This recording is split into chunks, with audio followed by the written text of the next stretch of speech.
Let's talk about getting diagnosed with autism in adulthood. If you have reached adulthood and you think you might be autistic, but you've never been diagnosed, what do you do? Well, the good news is that there's some options for them, and I'm going to explain them to you in this video.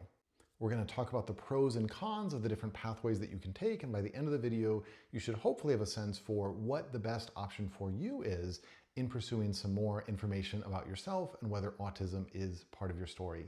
My name is Dr. Dan. I'm an autistic clinical psychologist, and I make videos like this based on my expertise as a psychologist and my lived experience as somebody with autism. If that sounds like it might be helpful for you, please drop a follow as we proceed on to the rest of the video. Your first option for getting an autism diagnosis in adulthood is a professional assessment from a neuropsychologist or assessment psychologist. These are people like me who are licensed as psychologists who went to grad school for psychology. They have a PhD or a PsyD, and they have spent a lot of time learning how to do really comprehensive tests that provide a very accurate answer as to the question of whether or not you are autistic.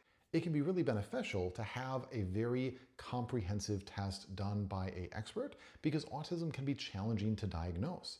There can oftentimes be other conditions that seem like autism, such as social anxiety or trauma. And so it's helpful to have an expert that can do what's called a differential diagnosis and figure out what's actually going on with you. Likewise, autism can have multiple things going on along with it. You could have autism and also social anxiety and also ADHD or trauma. And so somebody who's able to properly assess and diagnose everything happening for you can really give you more insight into yourself and open the door to the right kinds of support or treatment that would really help you.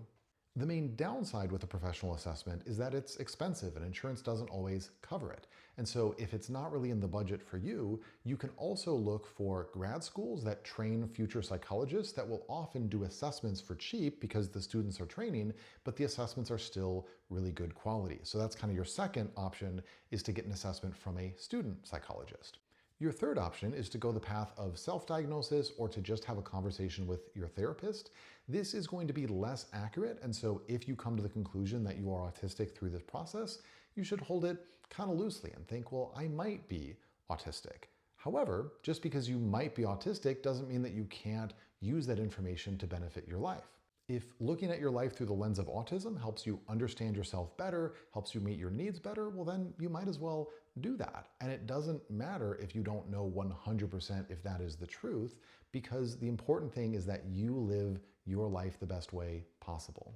If this video helped you live a better life, please like it. And if you think it would help somebody else, please send it on to them. Dr. Dan, signing off.